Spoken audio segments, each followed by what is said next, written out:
Alors, rebonjour à tous, on est jeudi matin 3 heures du mat, c'est l'heure parfaite pour préparer notre repo au déploiement. Alors, pour revenir là où on était, on avait donc généré, donc comme d'habitude, voilà, donc on a un fichier CSS qui a été généré voilà, par SAS. Alors, vous voyez qu'il est très très gros. Mais alors, maintenant que, bon, alors, on pourrait le faire comme ça va très bien marcher. Moi, ce que je voudrais, c'est, je voudrais déjà on rajoute deux trois petits trucs dessus.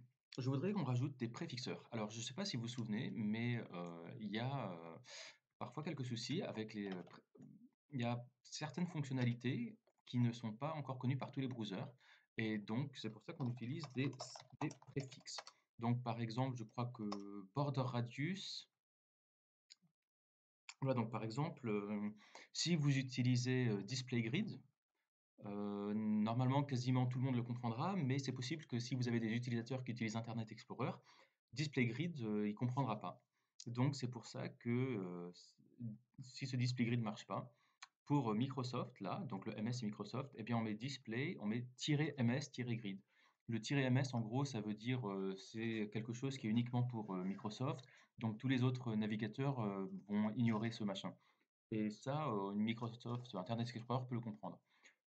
Pareil, vous voyez les transitions, eh bien, il faut quand vous mettez une transition, la all 0,5 secondes, il faut aussi rajouter un WebKit, transition. WebKit, je crois que c'est pour Safari, le O, je sais pas, ça doit être pour Opera, je pense. Quand vous voyez Moz, je pense que c'est pour Mozilla Firefox. Donc en gros, voilà, quand vous faites des display grid, bah, c'est bien aussi de rajouter de la même propriété mais avec un préfixe. Et alors tout de suite, vous allez dire: «Ouais, mais c'est chiant, j'ai pas que ça à faire». Je suis entièrement d'accord avec vous, c'est pour ça qu'on va utiliser ce machin-là qui s'appelle autopréfixeur. Alors c'est quoi autopréfixeur? Autopréfixeur est un plugin post-CSS qui va parser votre CSS et qui va ajouter des vendeurs préfixes, donc qui va ajouter les préfixes pour chaque vendeur. Quand on dit vendeur, ça veut dire user agent, en gros ça veut dire navigateur. Chrome, Internet Explorer, Firefox, Safari, Opera, voilà. Alors, vous avez dû voir dans votre cours que vous pouvez donc utiliser autopréfixeur pour créer du code adapté à tous les navigateurs. Voilà, donc si vous n'avez pas vu ça, je vous conseille de rejeter un petit coup d'œil à ça. En gros, voilà, il vous explique le principe des préfixes ici. Et avec autopréfixeur, bah, autopréfixeur va vous créer tous ces préfixes-là automatiquement sans que vous ayez à les taper. Alors attention, autopréfixeur, c'est un plugin, en gros, qui, voilà, c'est un plugin qui s'installe au-dessus de PostCSS. Alors PostCSS, c'est le programme qu'on va utiliser et autopréfixeur, eh bien, ce sera le plugin que PostCSS va utiliser. Alors, allons sur la page officielle de PostCSS. Alors, où est-ce qu'il est? Alors, bon, c'est bon, on va juste chercher PostCSS et normalement, on va tomber immédiatement sur, hop, voilà, postcss.org. PostCSS, c'est un outil pour transformer du CSS, bon, avec JavaScript si on veut, mais pas forcément. Alors voilà, PostCSS, c'est un outil qui vous permet de transformer du CSS et en fait, vous pourrez l'utiliser avec énormément de plugins et d'extensions différentes. Donc la plus courante là, c'est autopréfixeur qui, par exemple, si vous mettez 2 points full screen et ben, il va vous rajouter 2 points WebKit full screen, MS full screen. C'est l'autopréfixeur. Mais ensuite, on peut aussi l'utiliser pour faire d'autres machins. Par exemple, on pourrait l'utiliser si vous avez envie d'utiliser des LCH, heu, eh bien, il peut vous les convertir en RGB. Alors le LCH, je pense que c'est vous voyez que ça, c'est pour, utiliser les propriétés CSS qui n'existent pas encore, mais qui seront implémentées dans quelques mois. Eh bien, avec, cette extension qui s'appelle PostCSS Preset Env, il vous permet d'utiliser des machins qui sont pas encore, qui n'existent pas encore, enfin des propriétés CSS qui sont pas encore, déployées. Voilà, vous avez CSS Module. CSS Module, il vous permet de créer des noms de classes uniques. Donc, si vous avez une classe qui s'appelle .name, il vous la renomme .logo name svk0g. Comme ça, vous êtes sûr qu'il n'y a pas d'autres classes .name qui pourraient entrer en conflit avec ce nom de classe. Enfin voilà, vous avez énormément de plugins, hein. Si vous regardez tous les plugins de chez PostCSS, vous avez des plugins pour les couleurs, des plugins pour les fontes, des plugins pour les images, des optimisations pour SAS. Vous avez vachement de trucs. Donc rien que là, pour les images, par exemple, vous avez Allows Assets pour simplifier des URL, vous avez, enfin, on va franchement pas tous les faire parce qu'il y en a vraiment, vraiment beaucoup, beaucoup, beaucoup. Je vous rassure, il n'y a personne qui utilise tout, hein. En général, vous utilisez juste 2 ou 3 plugins pour l'utilisation que vous en avez. Alors, comment est-ce que ça marche? Eh ben, on va aller sur la documentation, alors Setup,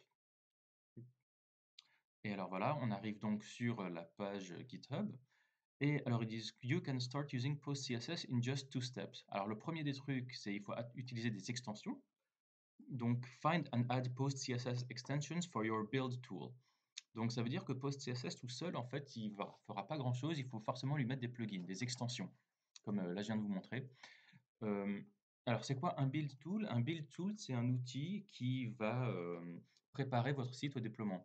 Vous vous souvenez donc que nous, par exemple, on a utilisé Sass pour générer du CSS. Donc, on avait un tas de fichiers Sass et on les a transformés en un seul fichier CSS. Eh bien, ça, c'est ce qu'on appelle du build. Alors, on fait du build sur du CSS, on peut aussi faire du build sur du JS. Et donc, vous pouvez utiliser le build tool que vous voulez. On n'en est pas encore là, vous verrez ça plutôt dans les prochains cours, mais pour vous préparer à ça, je peux vous dire que voilà, il y a 2 gros build tools qui sont utilisés aujourd'hui. Le premier, c'est Webpack. Donc Webpack, c'est ce qu'on appelle un bundler. Un bundler, comme son nom l'indique, il va vous prendre tout un tas de fichiers différents qui dépendent les uns sur des autres. Donc là, vous avez un point .js qui dépend d'un point HBS, qui est dans un common .js, qui rentre dans un Sass, enfin un tas de jolis bordels comme ça. Et Webpack, il vous transforme tout ça en un seul fichier JS, un seul fichier CSS et en quelques JPEG et PNG. Donc Webpack est très très puissant. On va dire que c'est peut-être le plus ancien, c'est peut-être le plus évolutif, c'est vraiment quelque chose de très très, très, très riche. Vous pouvez faire énormément de choses avec Webpack. Euh, alors du coup, l'avantage c'est que vous pouvez tout faire. L'inconvénient c'est que c'est un petit peu lourd à mettre en place. Depuis quelques années, il y a un deuxième bundler, ou un build tool, qui est sorti, qui s'appelle Parcel, que j'aime beaucoup plus. Parcel, ils l'ont sorti pour qu'il soit en zéro configuration. C'est vraiment tout petit, c'est rapide, ça marche. Voilà. Si vous voulez commencer à comprendre un peu comment marchent les build tools et les bundlers, je vous conseille de regarder Parcel. Et donc, nous, on va utiliser donc PostCSS, mais on... Alors, attends, je l'ai perdu. Voilà. Lui nous dit de le mettre dans un build tool. Alors, nous, on n'a pas encore de build tool, hein, je ne vais pas vous embêter avec Webpack ou Parcel. Euh, donc, on va le faire différemment. Et eux, ils disent, voilà, donc choisissez les plugins que vous voulez et ajoutez-les à votre process PostCSS. Alors, comment est-ce qu'on va faire? Bah, oui, il y a plusieurs méthodes. Alors, il y a le CSS in JS, mais donc, c'est-à-dire c'est une partie JavaScript. Nous, on s'en fiche, on n'a pas encore vu de JavaScript, vous n'avez pas encore vu ça, donc on va passer ça. Alors, une autre méthode, voilà, c'est Parcel. Alors, vous pouvez rajouter PostCSS à Parcel si vous utilisez Parcel, mais Parcel, lui aussi, il utilise du JavaScript, donc on ne va pas encore s'en servir. Mais je pense que si je devais le faire, je pense que j'aurais plutôt utilisé Parcel. Voilà, vous pouvez utiliser Webpack. Webpack aussi utilise du JavaScript, donc on ne va pas s'en servir, mais Webpack aurait aussi été un bon machin. Gulp aussi, ça fait partie des outils que vous pouvez utiliser, mais on ne va pas s'en servir. Voilà celui qu'on va utiliser, c'est les NPM scripts. Ça, on en a, puisque les NPM scripts, c'est des manières de lancer des commandes en ligne de commande. Donc voilà, to use PostCSS from your command line interface. Command line interface, donc ça veut dire que c'est la ligne de commande. C'est aussi abrégé CLI. Or with npm scripts, there is postcss-cli. Donc postcss pour la ligne de commande, command line interface. Et comment est-ce qu'on l'utilise? Eh bien, voilà, on l'utilise comme ça en tapant la ligne postcss.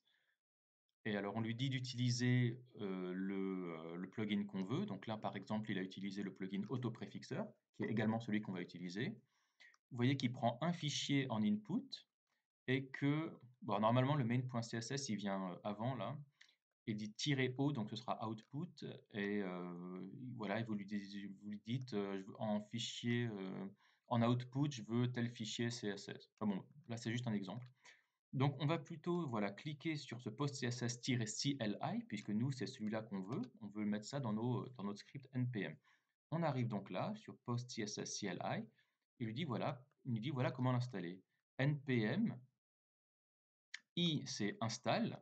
D, vous vous souvenez que c'est l'équivalent de savedev. Ça veut dire que c'est un paquet qu'on va utiliser uniquement sur notre machine et on n'aura pas besoin que le serveur final, quand on le déploiera sur un serveur, on n'aura pas besoin d'avoir on n'aura pas besoin d'avoir ces librairies, puisque ces librairies vont uniquement nous servir à fabriquer du code CSS, à transformer du code CSS. Et une fois qu'on aura fabriqué ce code CSS, on le mettra sur le serveur, mais on n'aura plus besoin de ce programme une fois que le CSS aura été tapé.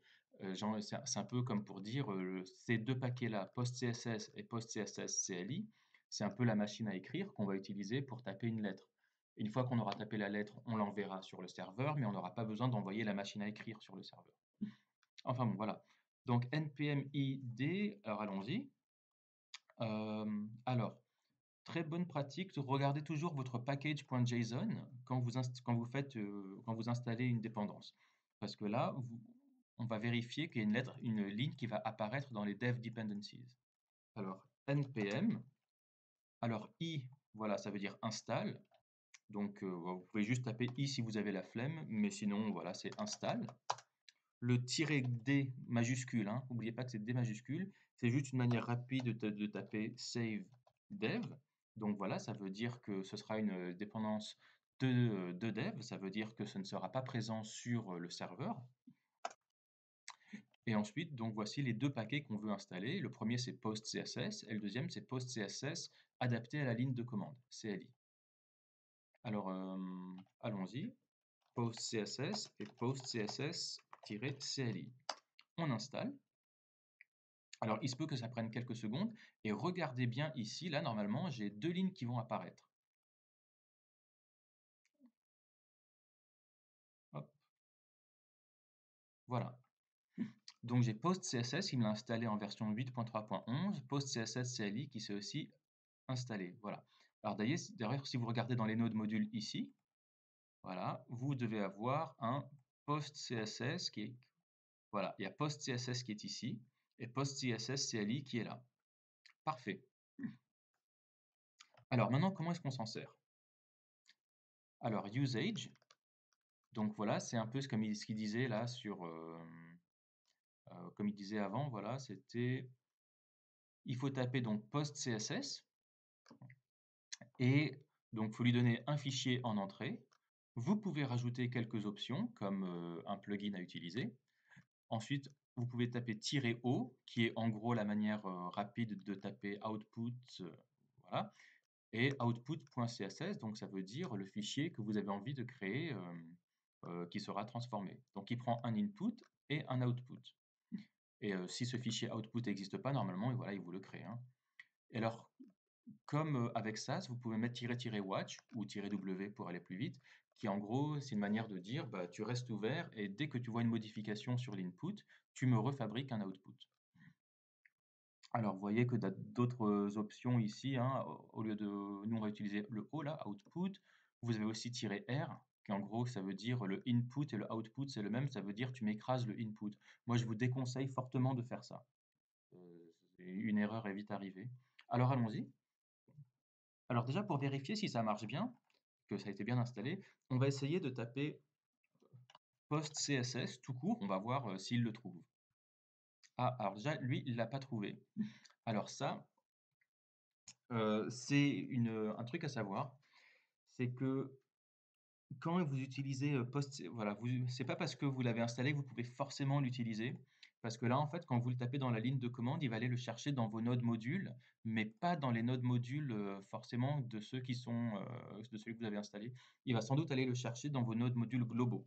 Vos nodes modules globaux sous Windows, vous pouvez les trouver ici, là, dans AppData. Donc, c'est dans NPM et dans Node Module. Vous voyez que là, on n'est pas du tout dans ma repo, on est sur c'est propre à ma machine à moi, hein. C'est mes node modules globaux. Et vous voyez que là, j'ai quelques trucs installés, mais je n'ai pas PostCSS. PostCSS, je l'ai installé uniquement dans la repo, et donc c'est pour ça que, eh bien là, il ne la trouve pas. Donc si je veux aller la chercher, il faut que j'aille chercher le machin, le PostCSS qui est ici. Voilà, le PostCSS qui est là. Et donc, il faudrait que je tape point slash node module, je crois que c'est .bin, et après post CSS. Est-ce qu'il le trouve là? Voilà. Là, vous voyez, avant, il me disait command not found, et là, il me dit un message d'erreur, il me dit je n'ai reçu aucun input. Et tu vois, input erreur. Alors, c'est un peu chiant de devoir taper ce .node module .bin post CSS à chaque fois, mais la bonne nouvelle, c'est que autant dans la ligne de commande, vous êtes obligé de taper ça, autant si vous mettez juste là, si vous le mettez dans un script, dans le package.json, vous mettez juste le nom de post.css et il saura que c'est celui qui est installé déjà. Alors comment est-ce qu'on va l'appeler? Ben, vu qu'on le prépare à un build, je vous propose de l'appeler build. Et puis ça va être quoi? Ben, on va l'appeler pour l'instant juste post.css. Enfin, c'est pas l'appeler là, c'est la commande, c'est uniquement post.css. Alors essayons maintenant, si je fais npm run build, il va lancer post.css. Voilà, il m'a lancé post.css et il l'a bien trouvé. Par contre, il me dit, voilà, il n'y a pas de stdin, vous n'avez pas mis de machin qui rentre. Il n'y a aucun fichier en entrée. Alors, allons lui donner un fichier en entrée. Donc, c'est ce style.css. Voilà, c'est lui qu'on voudrait transformer, rajouter des préfixes vendeurs. Alors, allons-y, on va mettre post.css. Alors, vous vous souvenez du mode d'emploi, il lui faut un input, voilà, ici. Donc, le input, ça va être notre style.css. Ensuite, il faut lui dire "-o" pour output. Et alors, comment est-ce qu'on va l'appeler? Moi, je vous propose qu'on crée un dossier, qu'on mette le fichier de sortie dans un dossier qui s'appellera build. Donc, allons-y. On va créer un dossier ici qui s'appelle build. Et puis, pour le output, on lui dira, eh bien, /, donc .build. Donc, le point, ça veut dire donc dans le dossier courant, tu cherches le dossier build. Et puis, comment est-ce qu'on l'appelle? Moi, je vous propose qu'on l'appelle style. Puisqu'il sera minifié à la fin, je vous propose qu'on l'appelle style.min.css. Voilà, je vais faire ça. Hop. Ah, post CSS. Ah oui, command not found. Oui, oui, à nouveau, lui, il le cherche dans mes nodes modules globaux. Donc, cette ligne-là, on va plutôt la mettre là dans ce package.json. Alors, on va prendre ça, CTRL-C, on va le mettre là-haut. Voilà. Alors, essayons maintenant npm run build. Et normalement, dans ce build-là, je devrais avoir un fichier qui va apparaître. Regardez bien ce dossier là-haut, là. Hop. OK, pam, pam. Voilà. Et là, vous avez vu que j'ai un fichier qui vient d'apparaître. On le regarde. Alors, est-ce qu'il a changé? En fait, j'ai l'impression que c'est exactement le même. Est-ce que vous voyez des préfixes vendeurs? Moi, j'en vois aucun. Alors oui, il y a celui-là, mais c'est moi, je l'avais mis avant, hein. Ça aussi, pareil, on l'avait mis à la main quand on avait fait du... Voilà, ça vient pas de là. D'ailleurs, regardez, on a un message ici. Vous n'avez mis aucun plugin, aucun parseur, aucun stringifier. Right now, post.css does nothing. Donc voilà, post.css ne fait actuellement rien. Pick plugins for your case, voilà, and use them in post.css.config.js. Donc, si vous utilisez plusieurs plugins, effectivement, vous pouvez créer un fichier JS et les mettre dedans. Mais nous, on a dit qu'on ne voulait pas encore faire de JS, donc on fera sans.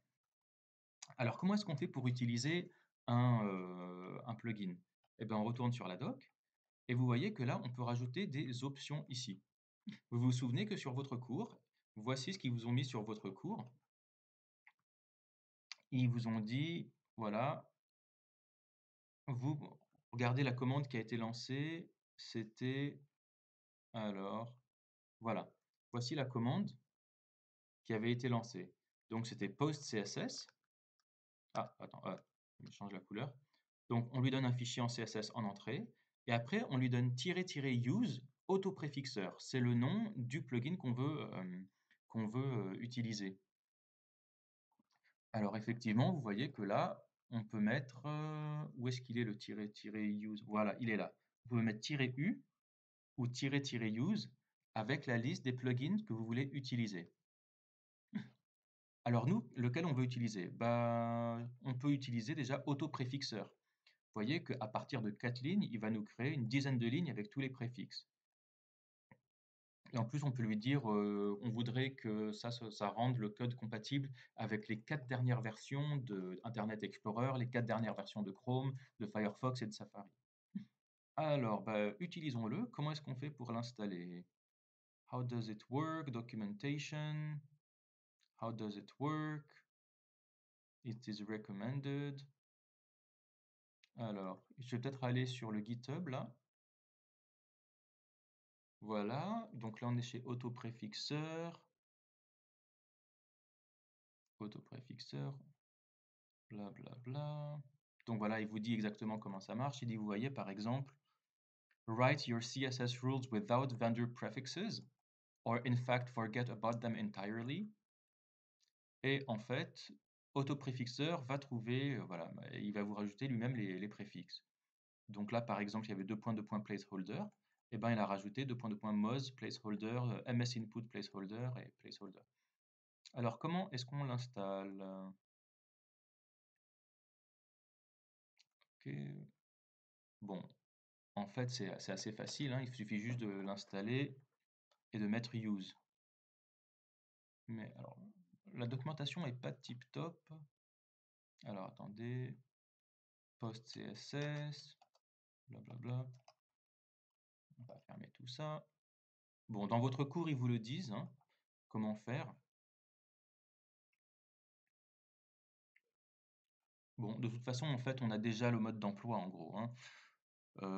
Voilà, par exemple, post CSS-U autopréfixeur.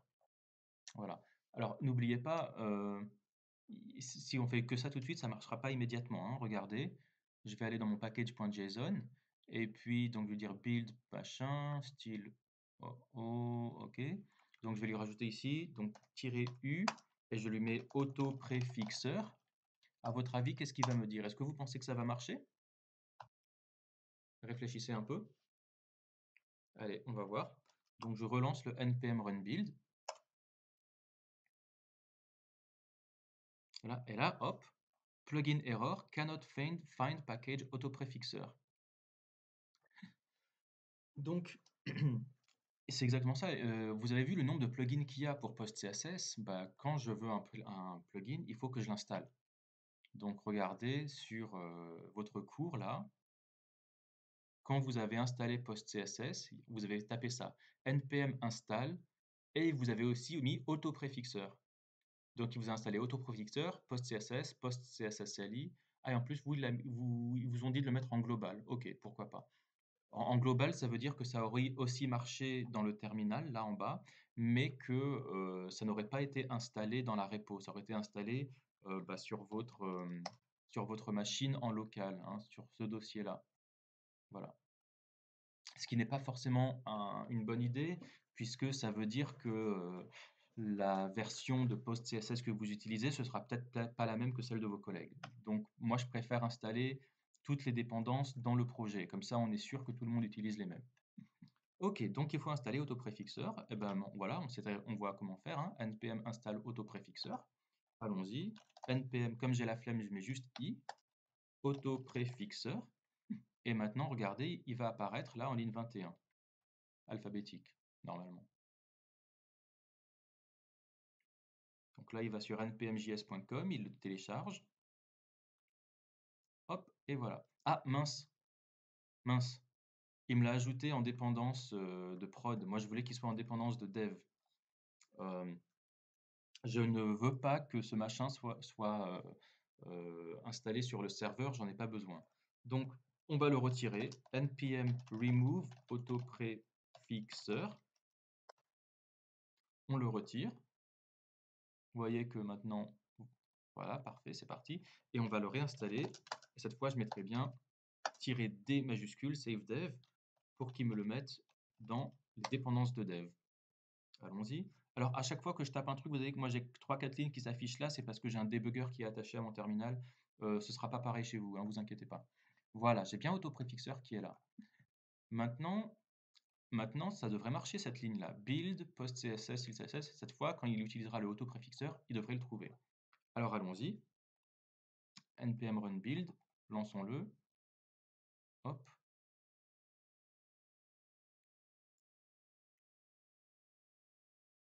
OK. Voilà, on dirait qu'il a terminé. Et regardons le style.min.css.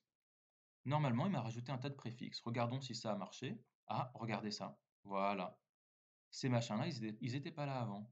WebKit animation, animation, c'est pas moi qui les ai mis. Là aussi, pareil, WebKit animation, c'est pas moi qui les ai mis. Là, regardez, j'avais un keyframes, il m'a rajouté un WebKit keyframes. Euh, Parfait. Donc là, c'est très bien. J'ai donc mon CSS qui sera compatible avec énormément de browsers différents. Alors c'est très bien. Alors on pourrait s'arrêter là. Moi, j'ai envie d'aller encore un petit peu plus loin. Je trouve que vous voyez, il y a énormément d'espace, de sauts de ligne ici. Moi, j'aimerais bien que ce fichier il prenne moins de place et j'aimerais bien qu'il nous retire tous les espaces. Eh bien, il y a un autre plugin que pour ça qui s'appelle CSS Nano, que j'aime beaucoup. Alors, CSS Nano, voilà. CSS Nano, il va compresser le code tout le CSS. Donc, par exemple, vous avez tout ça en input et en output, bim, il vous met tout sur une seule ligne avec aucun espace. Alors, c'est illisible pour un humain, mais pour un ordinateur, il n'y a aucun problème. Et vous voyez que ça vous permet de diviser la taille par deux ou presque. Là, regardez, ça lui a retiré 54% de sa taille. Alors voilà, c'est basé sur PostCSS. Alors parfait, utilisons-le. Ah, c'est marrant. Lui aussi, il a des plugins. Donc PostCSS utilise le plugin CSS Nano qui lui-même a des plugins. Bon, ok. Alors guide, allons-y. Donc ça va ce qu'on appelle une minification. Ça va vous minifier, donc ça va vous retirer tous les espaces. C'est très courant comme pratique d'utiliser des minifications sur du CSS, du JS, sur beaucoup de machins. Alors voilà comment on l'utilise. npm install CSS Nano ainsi que PostCSS. Alors nous, on n'a pas besoin d'installer PostCSS puisqu'on l'a déjà. Mais installons CSS Nano. Alors npm i, nous on va le mettre en dépendance de dev, donc -d CSS Nano. Et on regarde bien dans le package.json qui va apparaître. Hein. Hop. C'est une bonne pratique à chaque fois que vous installez quelque chose, vous vérifiez bien qu'il est apparu dans le package.json.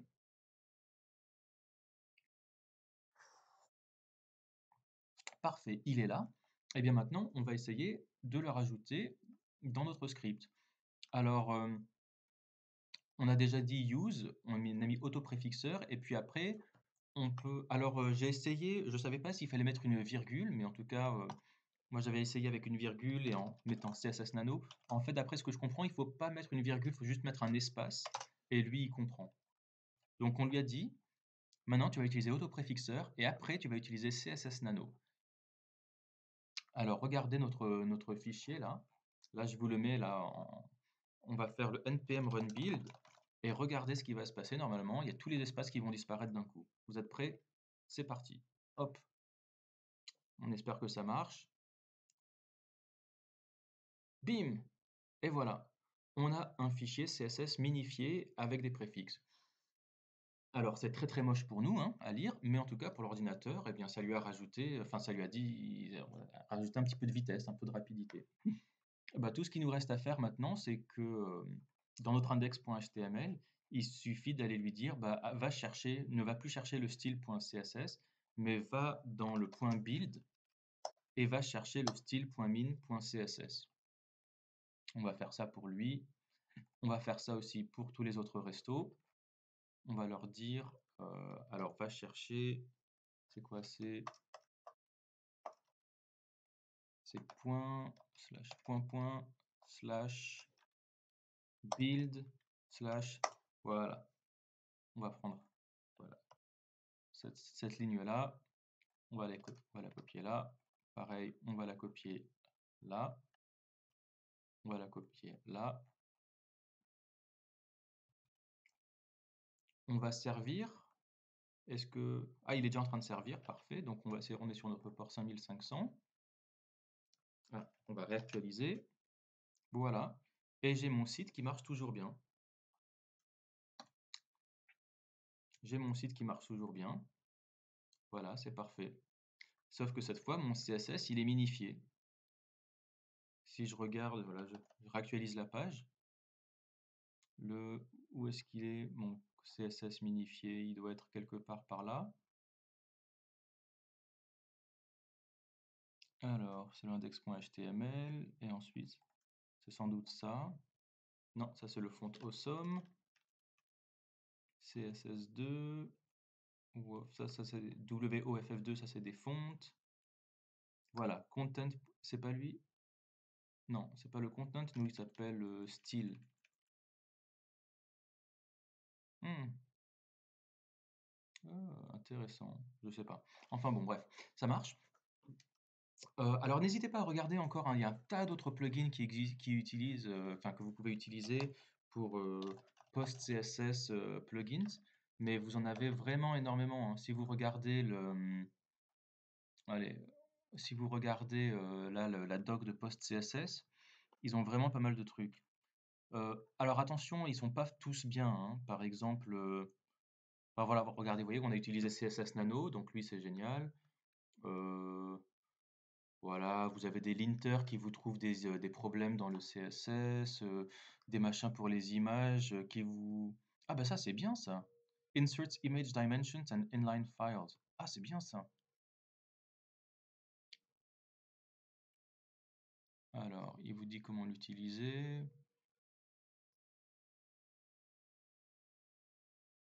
D'accord. En gros, lui, ce qu'il fait, d'après ce que je comprends, c'est qu'il calcule, il calcule la taille de vos images et vous les met dans votre HTML. Donc, par exemple, là, quand vous avez une image... où est-ce qu'on a une image?